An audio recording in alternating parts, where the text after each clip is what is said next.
a minha geração.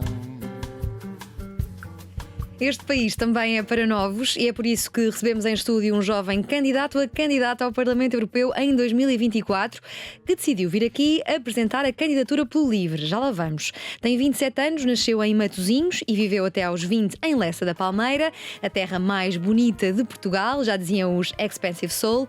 É formado em Biologia, mestre em Biologia Computacional, de momento a fazer o PhD em Biomedicina e Biologia Integrativa no Instituto Gulbenkian de Ciência.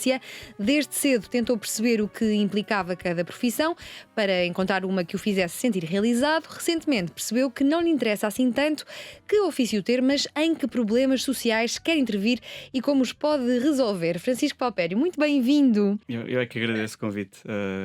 No fundo, eu queria usar esta plataforma, que também é uma plataforma de jovens, para tentar trazer o que estou a tentar fazer da candidatura e também mostrar que pode haver um percurso que não seja imediatamente político no início da nossa vida e mudar a meio e ir para uma zona mais política. Exatamente. Tu, em maio de 2024, queres ser eleito para o Parlamento Europeu pelo LIVRE. E eu vou já direto ao ponto. Em que problemas sociais concretos queres intervir? Sim, eu gostava de intervir sobretudo na questão dos direitos humanos, nomeadamente focado nos migrantes, tanto económicos como refugiados, e sobretudo, até pela minha área mais científica, do problema das alterações climáticas. Ou seja, eu gostava de trabalhar na redução da biodiversidade, ou seja, tentar contrariar a redução da biodiversidade, encontrar soluções para a transição energética, ou seja, estes são os pontos que eu considero que são mais fortes e que me são mais próximos também. Sim, já elencaste aqui alguns dos pontos em que queres intervir. Como é que pretendes resolver estas questões que te inquietam? Pois isto é complicado, não é? Porque olhar para um problema tão complexo e depois partirmos do pressuposto que a nossa escola nos ensina a fazer testes escritos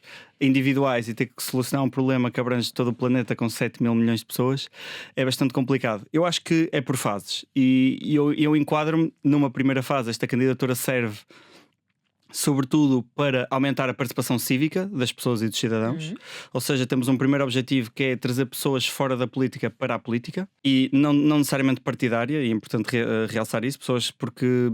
Por exemplo, num estudo há pouco tempo realizado pela Gulbenkian, se não estou em erro, mostrou, pela Fundação Francisco Manuel dos Santos, mostrou que 85% dos jovens têm orientação política, mas só 4% é que estão militados nos partidos. Isto mostra a desconexão que existe na realidade partidária. Portanto, o nosso objetivo é também focar nas pessoas que têm orientação política, mas que não veem nos partidos os veículos ou as ferramentas necessárias para a mudança.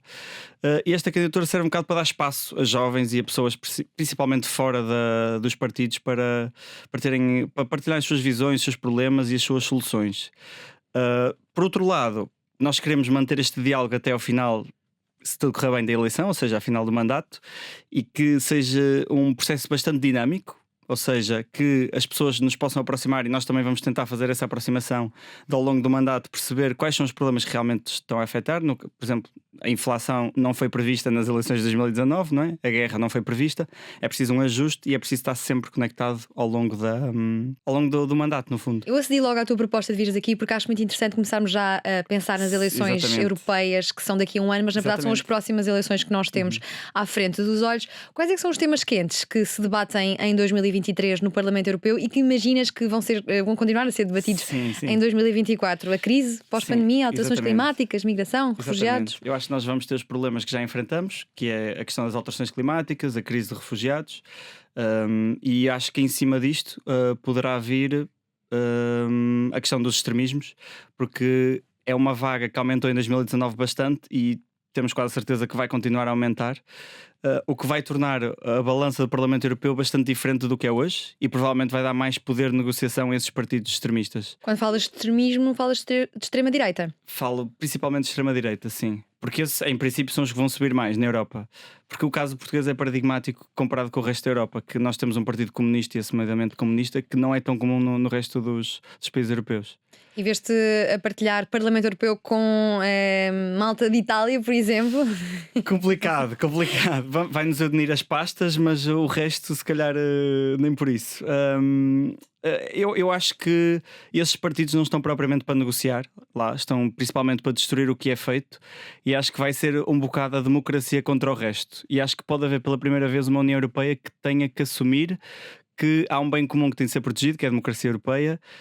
E os próprios valores da União Europeia, e portanto eu acho que vai ser este passo em 2024 que vai começar um bocado a luta contra a democracia, que vamos ter que defendê-la, e acho que vai haver muita mais proximidade de todos os outros grupos políticos, dos verdes europeus, dos socialistas e democratas, do Partido Popular, e eu espero isso, eu espero que haja mais convergência do que tem havido até agora.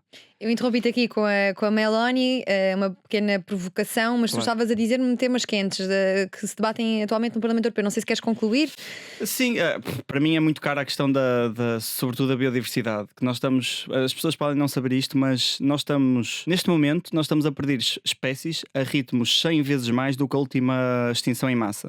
Ou seja, neste momento, com as alterações climáticas, com o impacto do homem, estamos a um ritmo mais acelerado de extinção de espécies do que na última extinção em massa. E nós temos que começar a precaver isto e começar desde já a proteger a nossa biodiversidade. E acho que nós devemos apostar sobretudo também na redução de emissões, claro, mas também a conservar e a proteger os nossos habitats. E, por exemplo, acho que foi este ano, foi há cerca de um mês, que surgiu a proposta de Natural Restoration, não sei como é que foi traduzida para português, que visa sobretudo proteger os habitats, porque isto é engraçado, principalmente do PRR. O nosso Primeiro-Ministro disse que cada euro investido no PRR vamos ter 5 a 6 euros de retorno. Curiosamente, a Comissão diz que por cada euro investido em conservação da natureza temos 8 a 35 euros de retorno. Ou seja, há aqui serviços de ecossistema que podem ser dados pela natureza, e eu acho que é uma aposta que temos que fazer enquanto Europa, e não só enquanto Portugal, Espanha e Itália. Tu, tal como eu, usufruíste do programa Erasmus, que é uma das melhores coisas que Confirmo. a União Europeia nos ofereceu. Foi aí que a tua semente, de alguma forma, cresceu para estes assuntos europeus? Sim, curiosamente eu não era tão político na altura, eu gostava de temas políticos, mas não tinha ninguém com quem falar.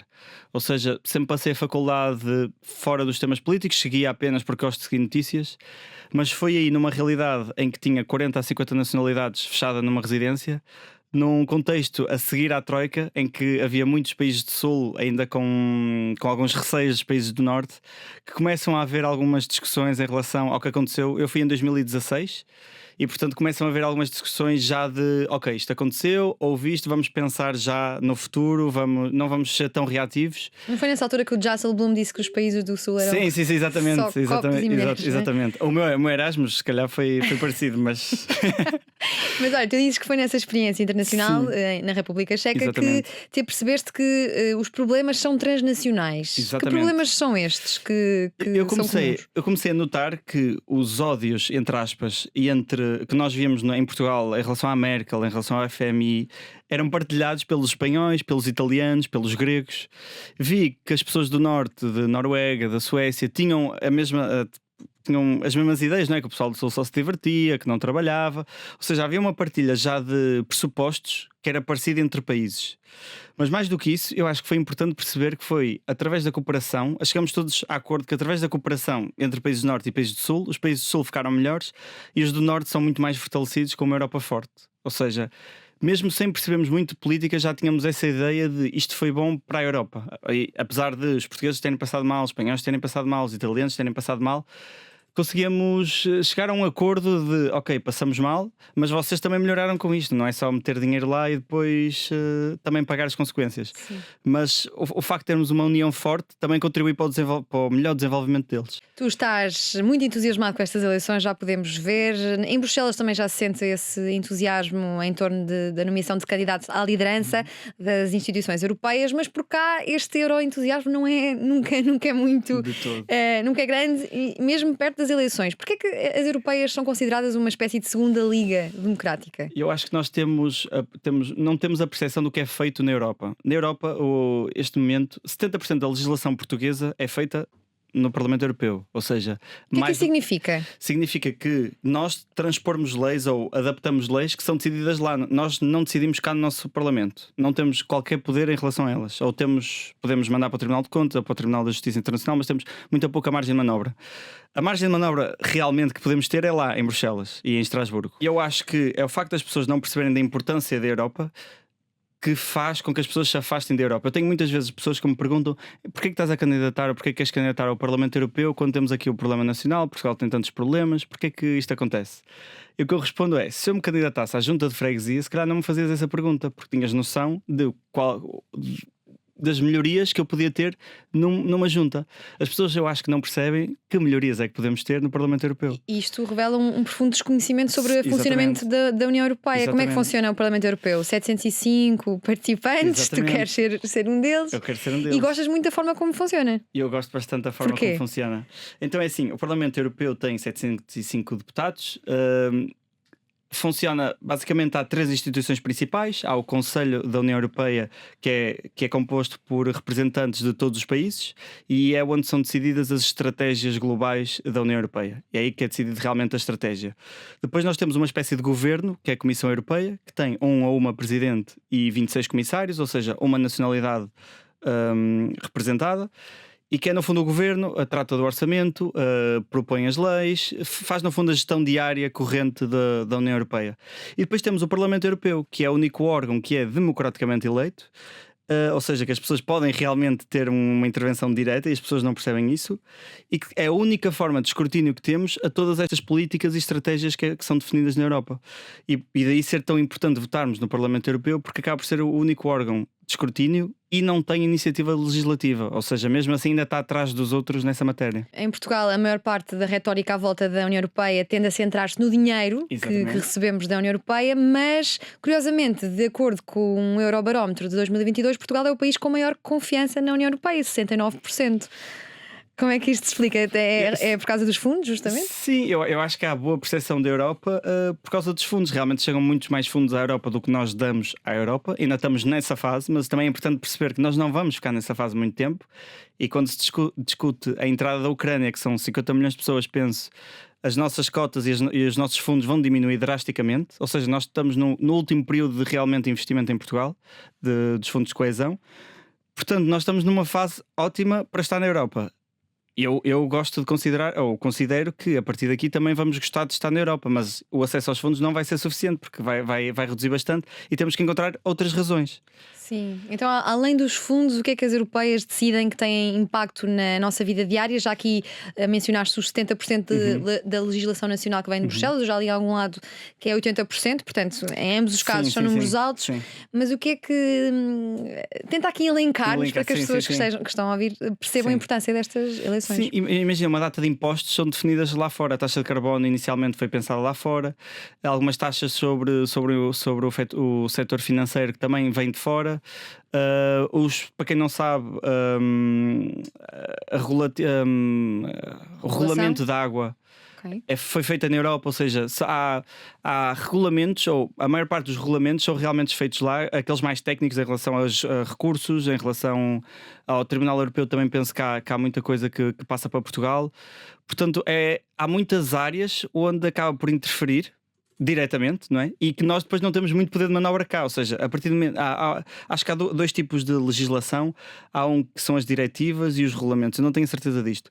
Sei que não temos alguma margem de manobra para transpor, noutra temos que transpor tal e qual como está. E essas aí então não podemos mesmo mexer da maneira que queremos. Temos que decidir a priori lá a maneira como achamos que é a melhor forma de implementar cá e nos outros países europeus. Apesar disso tudo, há muitas áreas onde a União Europeia não tem ainda competência, como a saúde, impostos e defesa. Exatamente. Alguns desafios recentes mostram que talvez haja uma necessidade de cooperação alargada também nestes assuntos. É verdade. E houve na saúde. Outra coisa que é extremamente engraçada, em 2019, nas campanhas eleitorais, falou-se muito dos Eurobonds, que era a emissão de dívida conjunta a todos os países, que era algo impensável. Nunca na vida a Europa iria fazer isso. Passado um ano, temos Covid, temos a pandemia, e estamos a fazer Eurobonds, estamos a emitir dívida conjunta. Ou seja, também é engraçado perceber como é que a Europa se vai adaptando a coisas que parecem impensáveis no momento, e passado um ano são instrumentos que são usados e valorizados, que neste momento foi um instrumento que foi valorizado pela Comissão. Para isso. Olha, o que é que nós cá em Portugal podemos fazer para que as pessoas deixem de olhar para Bruxelas como um banco ou como um bicho-papão e passem a percebê-la como uma parte decisiva e vital do sistema político europeu? Sim, eu gostava que as pessoas tentassem intervir mais na Europa, não só através das eleições, mas também nos programas que existem. Existe o programa Erasmus para estudantes universitários. O programa Erasmus não é só para estudantes universitários, também tem para jovens e tem até pessoas até aos 60 anos. Nós podemos fazer programas que são financiados a 100%, de ir uma semana ou 2 semanas fazer um curso para outro país da Europa, para a Turquia, para Marrocos, não é só europeu, e as pessoas podem usar estas ferramentas. Também temos centros de proximidade em várias cidades portuguesas que nos podemos informar que tipos de programa ou que programas é que há na nossa zona. Ou seja, a Europa está muito mais próxima do que achamos. Acho que é muito mal comunicada, infelizmente, tanto por nós como pela Comissão. Penso que ligam muito à comunicação estética e e dar uma boa imagem do que é a Europa e menos dos problemas das pessoas, tentar perceber do outro lado, muito mais de falar, menos de ouvir. Mas também acho que pode partir de nós fazer esse passo em frente de: espera aí, eu estou na Europa, eu sei que há programas que nos dão apoio para tudo, portanto, de certeza que eu tenho uma situação em que posso precisar de um apoio e a Europa pode ter.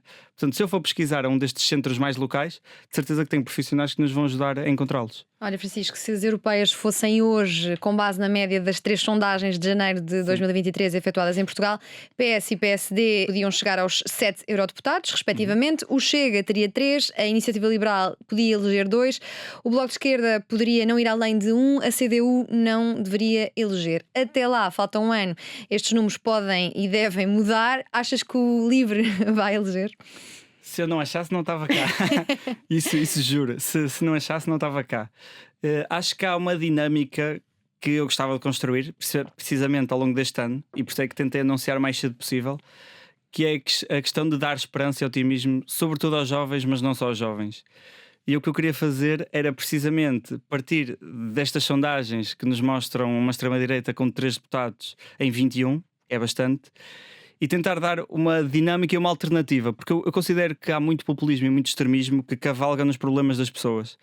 E se nós apresentarmos medidas concretas, se nós apresentarmos esperança, acho que há muita gente que vota como protesto que pode realmente ou voltar a votar noutros partidos ou até ir para a abstenção e achar que a abstenção é melhor do que votar nesse tipo de partidos. E como é que tu sentes que os partidos nacionais olham para as eleições europeias? Muitas vezes parece um instrumento de popularidade. Sim, exatamente. É uma sondagem. No fundo eles vêm com uma sondagem, mas mais completa, não é? Porque vai mais gente votar. E vêm também com uma aprovação do governo. Também já ouvi isso. Isto é uma aprovação ou não do governo, quando são coisas completamente diferentes. Sim. Infelizmente nós temos os políticos que não valorizam a Europa, mas no entanto lá fora valorizam imenso e são os primeiros a dizer: nós adoramos a Europa, Portugal é um país europeu, Portugal tem cidadãos que gostam muito de estar na Europa. Portanto, tem um peso e duas medidas, estando cá ou estando lá fora, tem discursos diferentes, não se compreende esta comunicação de secundizar. Até o próprio presidente da Assembleia disse que temos eleições de primeira e eleições de segunda, sendo as de segunda as europeias. Portanto, quando temos o Presidente do Parlamento a dizer isto, é difícil combater, não é? Tu, quando te percebeste da tua veia política, da tua vocação política, acabaste por escolher um partido, o LIVRE. Já vamos a esta tua decisão, mas o LIVRE é o único partido que tem primárias abertas. Como é que isto funciona? O objetivo das primárias abertas é precisamente trazer pessoas fora do partido, ou haver a possibilidade de trazer pessoas fora do partido. Qualquer pessoa se pode candidatar. E qualquer pessoa pode ser candidato. O que acontece é nós temos um sistema de votação interno antes das eleições. As pessoas candidatam-se e foi o que me aconteceu. Eu em 2022, eu candidatei-me pelo LIVRE para as legislativas e eu não estava militante do LIVRE, foi como independente. Porque eles têm este processo e eu posso me candidatar a ser candidato, não é? Sem ser militante? Sem ser militante. É o único partido que funciona desta forma? É o único partido que funciona desta forma. E como primárias abertas, e mesmo primárias no geral, acho que o PS fez com o António Costa, primárias abertas, mas não conheço ninguém que faça listas com base neste método. Vantagens e desvantagens deste método? Vantagens, trazer mais pessoas de fora. E eu não chegaria a um partido político se não fosse isto, tenho a certeza absoluta. Desvantagens, pode haver algumas pessoas que usem como veículos o facto de terem acesso logo a uma posição de poder ou uma posição de grande no eleitor da lista, ou seja, passar logo para primeiro ou segundo em base de popularidade, não é? E desvirtuar um bocado o partido. No entanto, o partido também tem algumas ferramentas que previnem este tipo de situações, ou seja, o candidato tem de ser aprovado, não pode vir o André Ventura achar que a seguir quer se candidatar pelo LIVRE e ganha as primárias abertas e é candidato, ou seja, há uma espécie de aprovação por um conselho de... Mas quem faz essa aprovação pertence ao partido ou também pode não pertencer ao partido? Pertence ao partido, okay. Pertence ao partido. Normalmente também a Assembleia também... O André Ventura não pode ir votar nos candidatos do LIVRE. Não, mas isso pode. Pode? É engraçado, são primárias abertas. Sim. O candidato pode ser independente e quem for votar também não tem que estar militado no LIVRE. O objetivo é mostrar que Depois da aprovação, uma primeira aprovação dentro do partido, qualquer Exatamente. pessoa fora do partido pode então votar. podem então votar. Exatamente. Porquê? Porque o objetivo é as pessoas que vão votar, no fundo, não são só as que militam, são os apoiantes, são quem simpatiza, são abstencionistas muitas vezes que gostam de um candidato e acham que esse candidato tem potencial. Portanto, aqui há liberdade para alguém conseguir capitalizar um bocado nessa veia mais individual, talvez, e ser eleito e estar pelo menos no topo da lista. Então tu, antes de chegares à União Europeia, ao Parlamento Europeu, tens ainda de enfrentar essa tal Exatamente. colégio de aprovação. Exatamente. E depois qualquer eleitor que queira votar nas Exatamente. eleições. Nós temos um processo eleitoral interno, ou seja, temos na mesma debates internos com todos os candidatos, nós fazemos um processo eleitoral interno. E como é que achas que vai correr esta primeira ronda? Até, por isso é que eu te chamava candidato a candidato. Candidato, exatamente, eu sou um candidato a candidato.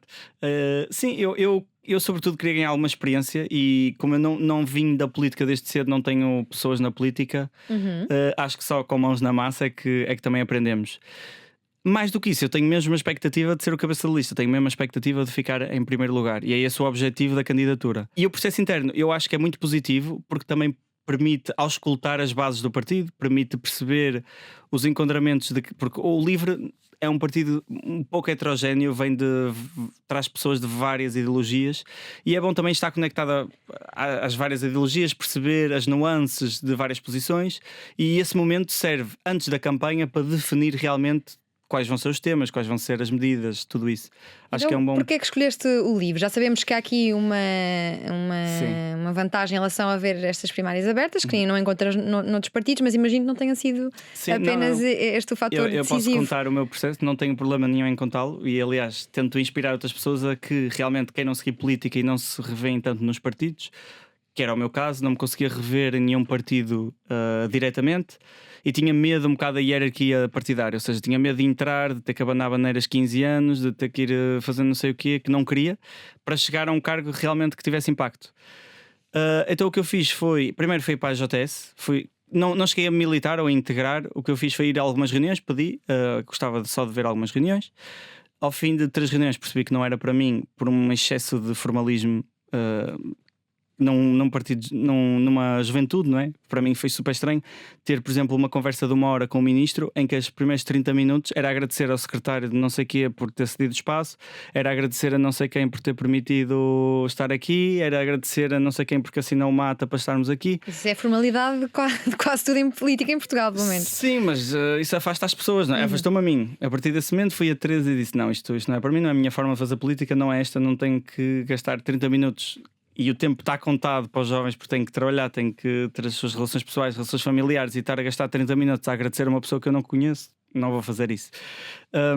E então a seguir o partido que eu mais me identificava era o LIVRE, sem dúvida, pelo cariz ambiental, pelo cariz de direitos humanos e também europeísta. À esquerda é o único partido assumidamente europeísta e pela integração europeia. E sem essas formalidades e 30 minutos de cumprimentos? E sem essas formalidades e 30 minutos de cumprimentos, em que podia, por exemplo, o Rui Tavares trato por tu, não é? Porque conheci-o e a partir do momento criamos essa relação e faz com todos, não é por ser eu. É por haver essa proximidade e dar essa abertura às jovens de participarem. Mas em que é que o LIVRE se distingue no xadrez político? Muita gente o confunde com o PS. Há muitos simpatizantes do LIVRE que são simpatizantes da Iniciativa Liberal, por exemplo, que é sempre curioso. Em que é que o LIVRE se distingue no xadrez partidário? Sim, eu acho que é o cariz sobretudo de esquerda e europeísta, que é confuso. E que distingue de Bloco e PCP à esquerda do PS.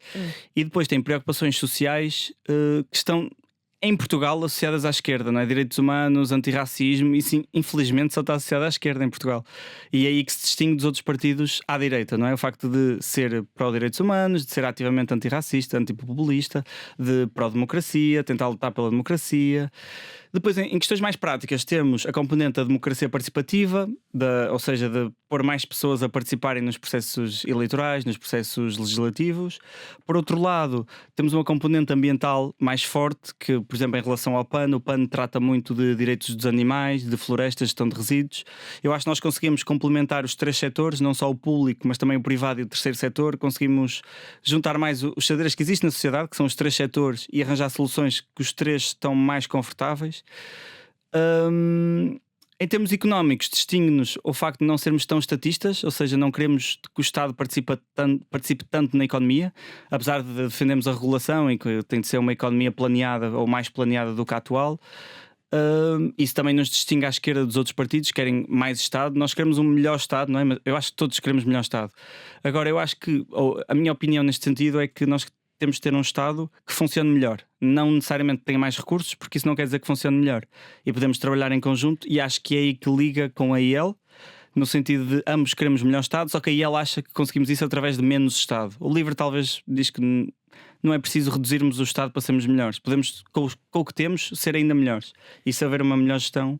Sim, eu vou aqui insistir na questão climática que já mencionaste várias vezes. Tu fazes parte de duas associações, Sim. a Lidera e a Associação Verde. Se quiseres contar-nos brevemente em que é que consistem, mas que incentivos é que acreditas que podem ser postos em prática? Impostos ou mais alguma ideia? E todos os tipos de energia de baixo carbono podem ajudar ou só as renováveis? Ok, então vou tentar não me esquecer. Então, começando pelo Lidera e pela Associação Verde. Então, a Lidera é uma comunidade de jovens que foi criada com o objetivo de trazer mais jovens para o campo da transição energética e climática em Portugal. O que aconteceu foi, havia jovens que estavam dispersos e que não sabiam como conectar-se, como agir. E o que eles fizeram foi, não, vamos juntar-nos, vamos criar uma comunidade em que possamos todos ajudar-nos uns aos outros a ter mais impacto. No fundo é esse. Nós queremos ter mais impacto e sozinhos não conseguimos, não é? Portanto, vamos juntar-nos e ter esse impacto. O que aconteceu foi isso. Começamos inicialmente por nos juntar numa ótica, sobretudo, de capacitação interna, ou seja, tentar aprender mais sobre alterações climáticas, novos temas como é que a sustentabilidade está ligada à segurança social, como é que a sustentabilidade está ligada à arquitetura, ao desenho da cidade, temas que não são tão óbvios com as alterações climáticas.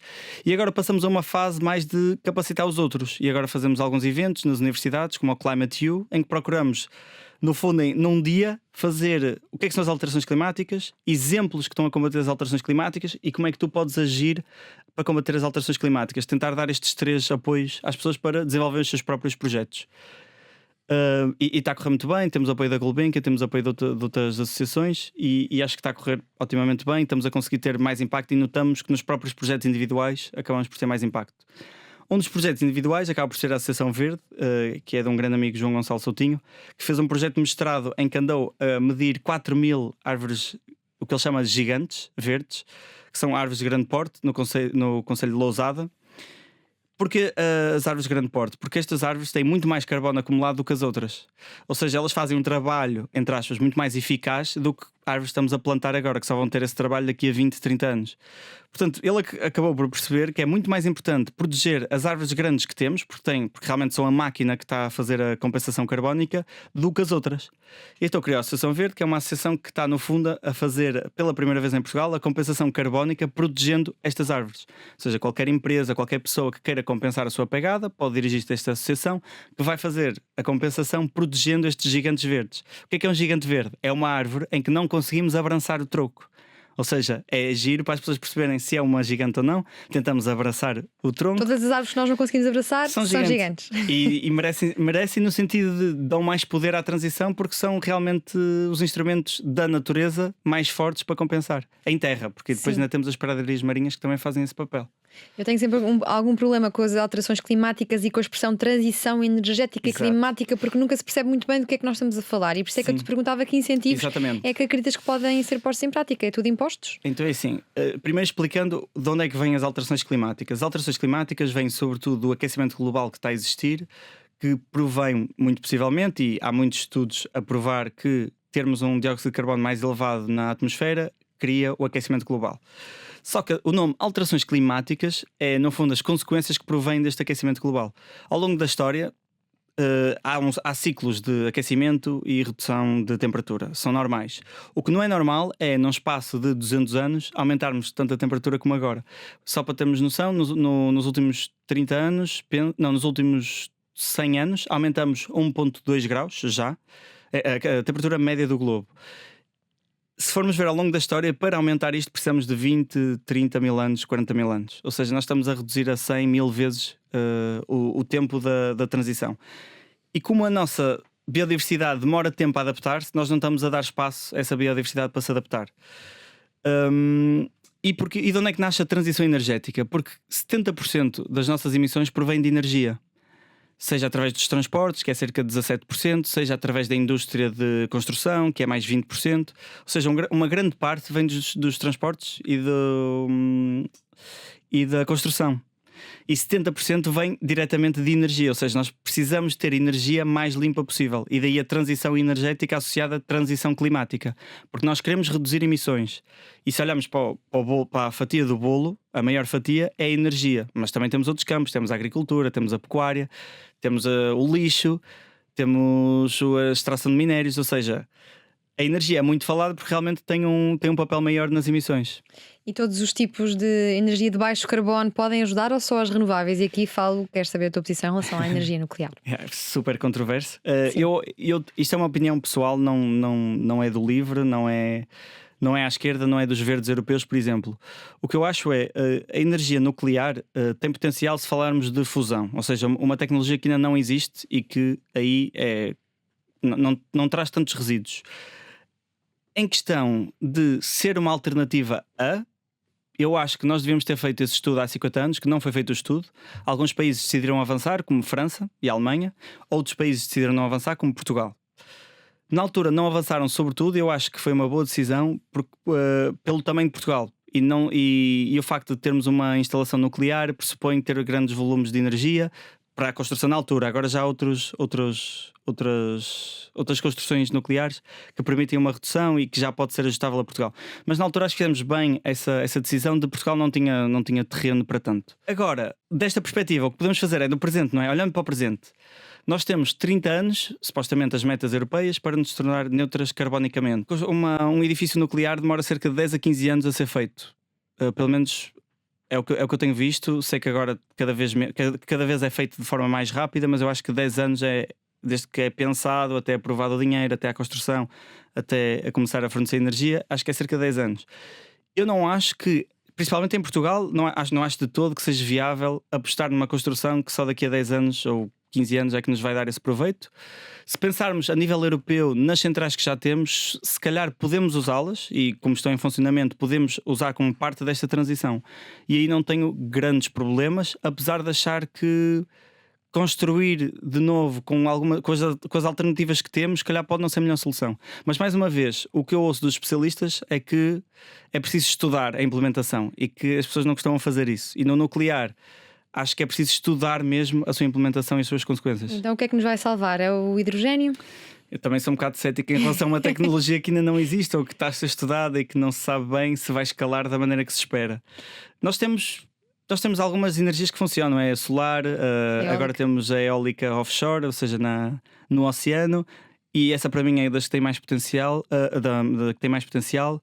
No entanto, ainda estou a ver estudos também que mostram, quer dizer, não é os estudos que vejo até dizem que pode haver um potenciamento da biodiversidade nas regiões, porque fica mais quente, porque às vezes também protege da pesca, ou seja, os peixes vão lá refugiar-se e criar mais biodiversidade.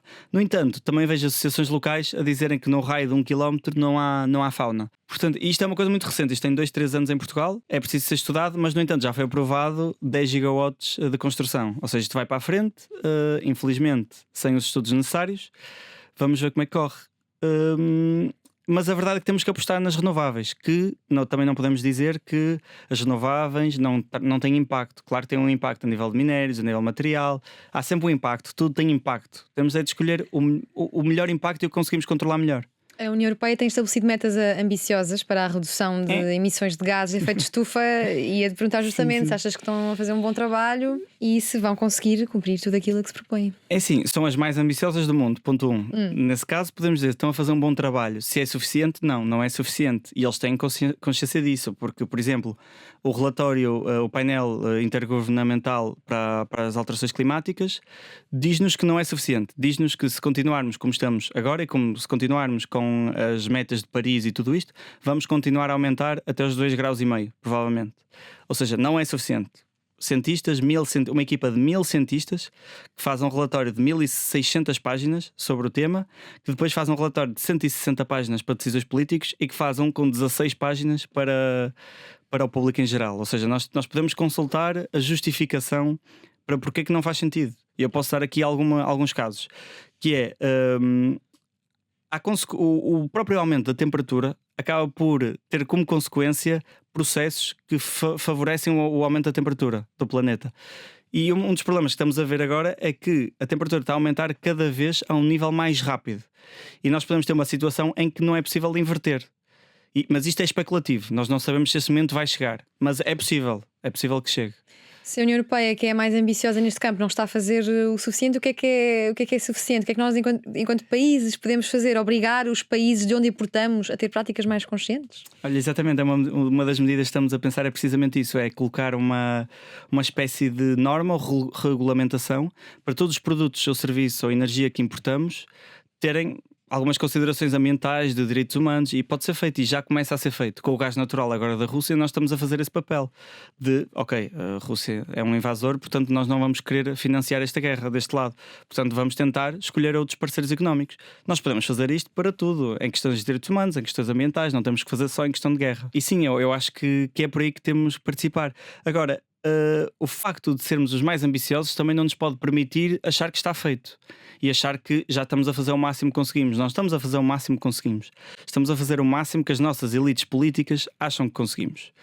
E aqui falta a representação de jovens, porque se nós falarmos aos jovens, os tópicos que vêm sempre à baila é as alterações climáticas, é a questão dos direitos humanos, é a habitação, é a saúde.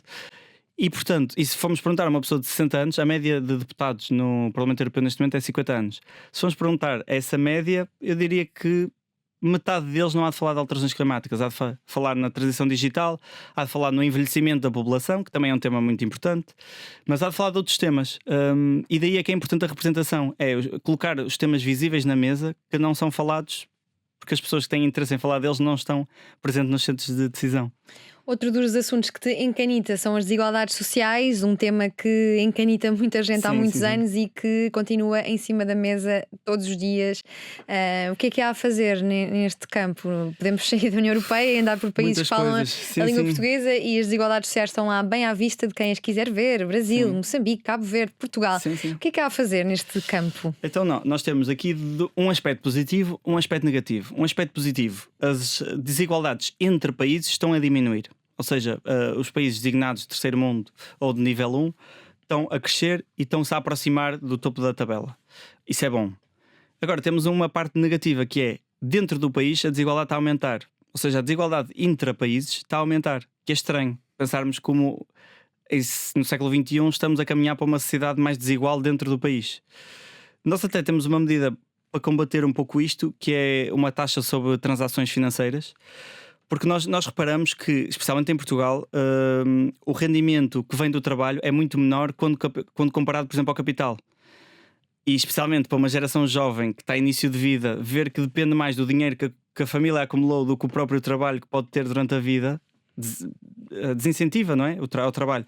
Então nós, para procurar valorizar este trabalho, ao colocar esta taxa sobre transações financeiras, que são, por exemplo, compra e venda de ações, que existem em Itália e em França, em Itália até fazem também sobre os derivados, permite um bocado nivelar a balança e valorizar o trabalho, ou seja, não depender tanto do dinheiro que ao início da nossa vida nós estamos, mas sim do trabalho que vamos fazer ao longo da vida. Eu sou muito a favor do imposto enquanto direção da economia e não enquanto punir empresas que estão a fazer mal, porque se nós no fundo o que temos de fazer é desnivelar a balança e colocar do nível, ou beneficiar o nível que queremos que suba. Neste caso, entre capital e trabalho, preferimos trabalho, vamos trabalhar nisso. Entre clima, entre combustíveis fósseis e energias renováveis, podemos investir nas energias renováveis e com isso tentar tirar sempre ao outro lado. E por isso é que também sou a favor da taxa de carbono, acho que é dos impostos mais importantes. Algo que é engraçado, e eu ainda não tive a confirmação, mas eu acho que é verdade, a diferença entre imposto e taxa também é muito importante até por parte dos cidadãos, que é: o imposto acaba por ir para um bolo comum do orçamento. A taxa pressupõe que vai ter uma aplicação em algo específico. E quando se fala em taxa de carbono, significa que todo o dinheiro acumulado é reinvestido em questões ambientais. Outra vez, não vai para um bolo do orçamento que eu posso depois meter na educação, na saúde. E o facto de criarmos estas taxas em que podemos reinvestir no mesmo mercado e potenciar mercados emergentes que queremos ver mais na Europa e fora da Europa, acho que é uma vantagem. No extremo daquilo que pode ser considerado uma desigualdade social estão as migrações, o estatuto de refugiado. Em que ponto é que está a discussão a nível europeu? Não é uma discussão sempre fácil e muitas vezes controversa também. É uma discussão difícil, é uma discussão que infelizmente já está parada há muito tempo. Em 2011 tentou-se fazer o Pacto para as Migrações e ainda hoje está meio tremido, ou seja, num processo de 12 anos, com crise de refugiados, com a crise da Ucrânia, com agora a crise de migrantes, e não se consegue chegar a um consenso político, tira muito esperança, eu acho, às pessoas de então como é que nós temos uma Europa que não mata, mas contribui ou faz parte de ver 30 mil pessoas a morrerem nas suas praias, nos seus mares, e não tem uma ação mais rápida, como teve nos ucranianos, que conseguiu 10 milhões de deslocados, conseguiu praticamente integrá-los em todos os países europeus. Mas, no entanto, estas 30 mil pessoas que morreram não consegue arranjar um sistema digno para estas pessoas dentro da Europa. É muito estranho ver estas dicotomias, e recomendo A Última Fronteira, um documentário que saiu há pouco tempo na CNN, que mostra precisamente a revolta de pessoas afegãos, de turcos, de sírios, que estão cá há 5 anos, não têm vistos, não têm identidade, e depois vêm ucranianos que de repente vêm da guerra passar-lhes à frente, ter o próprio centro de vistos. Eu percebo que revolta muita gente. Eu acho que o que a Europa pode fazer é dignificar a entrada de pessoas. E tu achas que, votando nas eleições europeias, vamos estar de alguma forma a responder a estas questões que acabámos de Eu acho que é a única maneira de combater estas questões, porque a única não é a única, como é óbvio, mas eu acho que é uma das mais importantes, porque isto vai ser sempre decidido a nível europeu, as fronteiras da Europa. E achas que a nossa União Europeia é suficientemente democrática e o seu Parlamento é suficientemente representativo?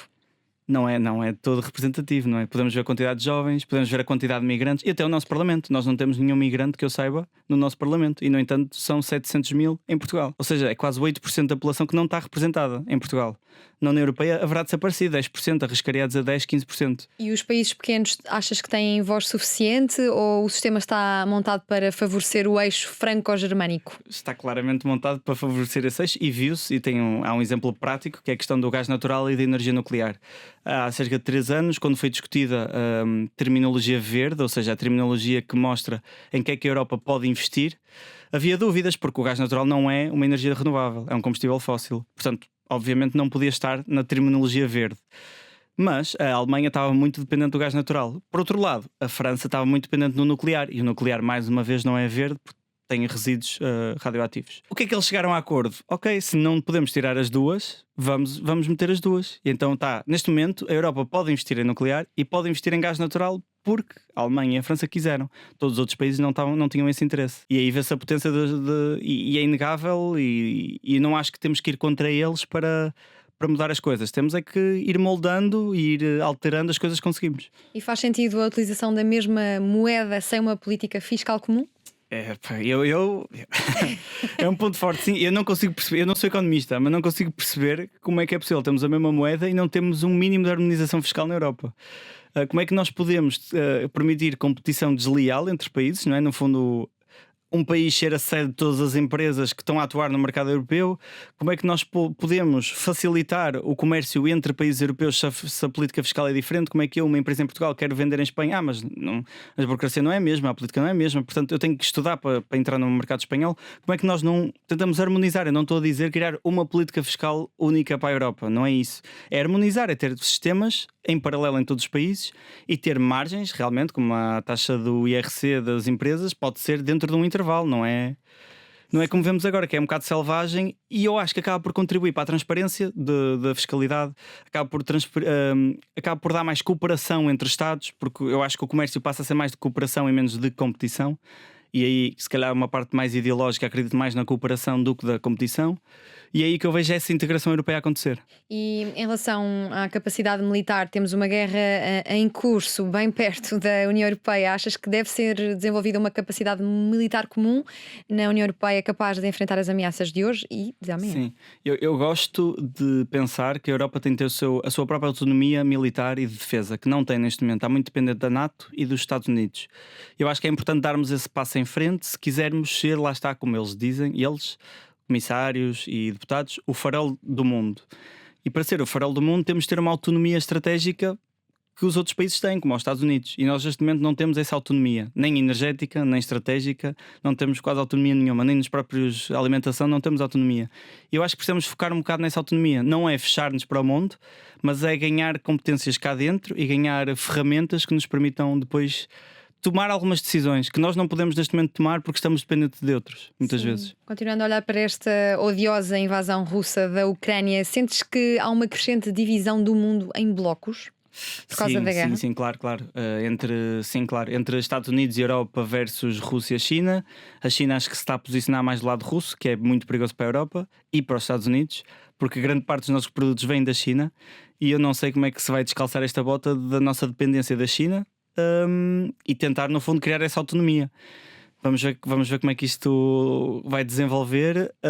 Em relação à guerra, acho que vem para ficar. Acho que o próximo inverno vai ser bem pior do que este inverno, em questões de energia, e acho que esse vai ser um tópico que vai marcar as eleições europeias. Acho que vai ser mesmo a energia no inverno do próximo inverno.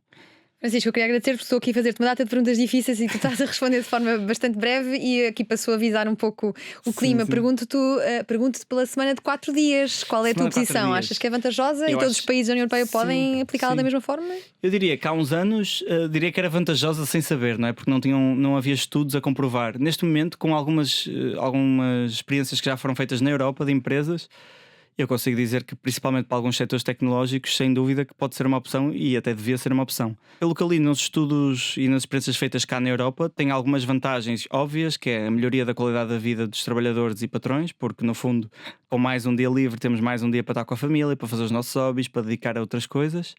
Redução de stress, também associado a isto. E curiosamente, 80% mostram maior produtividade, que é muito engraçado. Ou seja, trabalhar menos um dia acaba por dar mais produtividade à empresa. E logo aí as pessoas depois acabam por adotar o sistema de 4 dias, depois de experimentarem, porque veem logo esta vantagem económica. Acabam por reduzir custos as empresas ao ter menos um dia de trabalho, por exemplo, em questões de gestão de resíduos, energia, água, tudo isso. E há um especialmente interessante para Portugal, que todas as empresas notaram isto. Tiveram uma maior capacidade de atrair talento. Ou seja, problemas como vemos em Portugal, de salários médios baixos, de pouca atratividade ao estrangeiro para trazer salários mais altos. As empresas que começaram a usar a semana 4 dias dizem que têm muito mais facilidade em atrair talento especializado. E Portugal pode usar isso a seu favor e associar também a outra componente, que é o envelhecimento, e tentar jogar aqui com 2 problemas e encontrar uma solução que me parece simples. Não tem que ser impositiva, ou seja, não temos que dizer que todos os setores têm que trabalhar com 4 dias, mas podemos já dar abertura para se fazer isso. Tu, quando andavas à procura daquilo que te daria algum alento profissional, esbarraste com a questão da cidadania ativa. O que é ser um cidadão ativo? Para mim, a cidadania ativa é estar simplesmente consciente dos problemas que nos rodeiam, e isto pode ser a nível mais macro, a nível nacional, como pode ser a nível local. Saber que na minha rua eu tenho uma senhora que vive sozinha e precisa de ajuda. Pode ser no bairro, a minha escola não tem acessibilidade, podemos tratar aqui da acessibilidade para a escola. Pode ser a nível nacional, de achar não temos uma habitação digna para os jovens e para o resto da habitação, e tentar, para o resto das pessoas, e tentar ajudar aí. E a um nível como eu, tentar a um nível europeu ajudar a criar uma Europa menos desigual entre si e dentro de si. Olha, e um cidadão ativo pode mudar a lei através dos seus problemas pessoais e de saúde? É verdade. Eu tenho uma história engraçada. Eu fui diagnosticado com diabetes tipo 1 em setembro, há 6 meses. Pronto, foi um processo algo complicado no início, mas na minha primeira consulta de diabetes, eu estou a falar com a médica, e a médica explica-me que há um sensor que eu tenho agora neste momento que mede ligado ao teu smartphone. Exatamente, ligado ao meu telemóvel, que me diz basicamente os níveis de glicémia. Ou seja, a qualquer momento eu recebo um alerta se estiver muito abaixo ou muito acima, e é importante para não haver desequilíbrios. E é neste processo, eu não conhecia isto, por acaso tinha uma avó que era diabética e picava-se no dedo. E ela primeiro dá-me uma resposta que eu nunca me vou esquecer. Ela diz-me: mas nós não investimos em idosos. Ou seja, este tipo de instrumentos, e eles não costumam dar a pessoas mais idosas, e eu acho que melhora a qualidade de vida a 1000%. E logo aí eu comecei a perceber que isto é um assunto que em Portugal não devia estar tão bem tratado como devia. Pronto, a conversa foi seguindo e ela falou-me: agora também... isto porque eu, para colocar, eu tenho que, sempre que como, tenho que dar uma injeção de insulina. E a injeção é na barriga ou ou nas pernas, com uma seringa, e tenho que fazer isso sempre, ou seja, faço 5 a 6 vezes por dia. E ela na altura falou-me num sistema, há um sistema automático que permite, no fundo, só tens de picar uma vez de 3 em 3 dias, que está acoplado a ti e que é automático, ou seja, nem sequer tens que pensar muito sobre isso, e é importante. E eu pronto, ok, vou estudar isso para casa. E comecei a ler e vi que em Portugal não era comparticipado esse sistema. Ou seja, em comparação com os outros países, em Portugal não era comparticipado. O que é que tu fizeste? E o que é que eu fiz? Primeiro, isto foi em outubro, nós estávamos no processo de Orçamento de Estado. Vi que havia uma petição a pedir a comparticipação deste instrumento. Falo com o Gabinete Parlamentar do LIVRE e mando um e-mail a dizer: quero falar sobre 2 coisas neste orçamento e quero ver se dá para incorporar neste orçamento. Era a questão de refugiados climáticos, tentar, em termos legais, começar a denominar refugiados climáticos. Obviamente que deixei pela complexidade que é e o tempo que tinha. E outro que era, eu quero tentar comparticipar exatamente estes instrumentos. E eles, tudo bem, nós até tínhamos aqui marcado que era um tópico que queríamos trabalhar e não tínhamos ninguém dentro do partido para fazer isso, força. Pronto, fiz uma investigação, vi que na Noruega aquilo estava muito bem avançado, que chegava a toda a gente. Isto é principalmente preocupante para jovens e crianças, porque o que acontece é como é super... as crianças que são diabéticas com tipo 1, a glicose não é muito estável e durante a noite pode haver rapidamente uma quebra, e é muito perigoso a quebra, pode mesmo levar à morte, leva primeiro a coma e depois à morte. Então os pais todos os dias às 2, 3 da manhã têm que se levantar e picar no dedo da criança, ver se está equilibrado ou não, e depois ir dormir. Obviamente que isto afeta questões de trabalho, questões de família, questões pessoal, tudo é horrível. E então precisamente o meu foco era mais crianças e jovens, precisamente por causa disto. E então tentei passar idealmente na minha cabeça, isto claro que vai passar, vão ter acesso direto, comparticipado a todas as crianças e jovens. Passado um dia recebo um telefonema: isto não pode ser bem assim, porque o Infarmed não permite que seja assim, tens que dizer que queres estudar a implementação da comparticipação destes instrumentos nas crianças. E assim foi. Escrevo. Num dia tenho este processo todo de dar uma justificação, um enquadramento, como é que são noutros países, que mecanismos é que há, envio para o Parlamento e depois recebo a notícia passada uma semana e meia, depois das negociações, que é aprovado, e acho que pela maioria dos partidos. E eu acho que nesse momento foi que percebi que o impacto que na minha cabeça no início era mínimo, era ok, vou fazer isto porque vi que era um problema e vou fazer. Quando me apercebo do impacto que pode ter sobre crianças, sobre jovens e numa comunidade de 100 mil pessoas em Portugal, é que dá-me um clique de, se calhar, o que nós, por exemplo, agora com a habitação temos 500 medidas para resolver a habitação. Eu não sei se precisamos às vezes de 500 medidas ou se precisamos de uma medida simples que atua no problema. Qual seria a tua medida simples? Não me arrisco, eu na habitação não me risco, porque eu acho que temos um problema crónico que vem de trás, que é a questão da habitação pública. Somos o país europeu com menor habitação pública e que dificulta, no fundo, um controlo regulado das rendas. E agora nós neste momento não temos nenhum outro mecanismo para regular as rendas. Portanto é normal que agora seja tudo um bocado radical e não acho que estas medidas provavelmente vão dar resultado. A curto prazo não vai dar, de certeza, não é? Agora vamos ver se a 5 anos dá resultado. Não tenho muita esperança. Vamos deixar a habitação por uns momentos, porque já tenho todo um mês, mais de um mês dedicado a este assunto. Como é que tu, Francisco Popper, lidaste com este diagnóstico, com este novo dado na tua vida? Eu detestava 2 coisas: comprimidos e seringas. O que é que me calhou? Uma doença que tenho que tomar comprimidos todos os dias e que tenho que me picar 6 vezes por dia. Portanto, logo aí entrei a pé juntos. E nós ganhámos um projeto de lei. E nós ganhamos um projeto de lei, sim. Que curiosamente eu vi que outros partidos já tinham feito antes. Vi recentemente, não foi na altura, que outros partidos já tinham feito e sem sucesso. Francisco, ainda falta um ano para as eleições europeias. Temos tempo para mobilizar a sociedade portuguesa a participar? O objetivo é esse, é que se juntem a nós. Isto é uma candidatura que nasce da sociedade civil, é suposto ser bottom-up, que as pessoas se juntem e vamos co-criar isto. Ou seja, o objetivo não é eu venho aqui com as ideias e vocês engolem e gostam ou não. A ideia é co-criar este projeto europeu, tal como a Europa é um projeto de co-criação, em que desde o início assumimos como um projeto em construção. Eu também gosto de ver esta candidatura como um projeto em construção.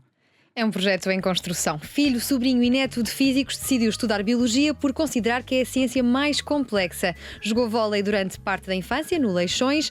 Em Lessa da Palmeira e Matosinhos estudou sempre em escolas públicas, do 5º ao 9º na pior turma da escola, do 10º ao 12º na melhor turma. No ensino superior fez um minor em astronomia, voluntariado animal em canis, Erasmus na República Checa. Durante o mestrado passou 3 meses nos Estados Unidos, em Knoxville, Tennessee. No doutoramento fez uma academia de ativismo, onde foi exposto a lutas sociais sociais, como a crise climática, a crise migratória, a acessibilidade e a justiça social. Em 2020, num programa de uma fundação alemã, sentiu o lado europeu a despertar ao perceber a complexidade institucional e a diversidade de temas abordados e passou a acreditar que a melhor forma de se mudarem as coisas é por dentro do sistema através da política. Começou a explorar as opções partidárias e a única escolha que lhe pareceu viável foi o LIVRE, sobretudo, diz ele, pelo cariz ambiental, europeu e humanista. Quem o conhece diz que o Francisco é uma raridade, no sentido em que não tem padrinhos políticos, diz o que pensa, não para fazer alarido, mas porque estudou os assuntos, é expedito, rápido, estruturado e não engonha, não está preocupado em agradar A, B e C e sente vocação para servir o interesse público. Uma das suas frases preferidas, protagonizada por Ruben Amorim, é "e se corre bem?" É a pergunta que nós fazemos também. E se correr bem, a candidatura a candidato ao Parlamento Europeu em 2024. Nós cá estaremos para acompanhar e desejamos boa sorte para daqui a um ano ao Francisco Paupério, que nos fez companhia na Antena 3 e na RTV3. Francisco, obrigada. Obrigado, Bel. O que vamos fazer?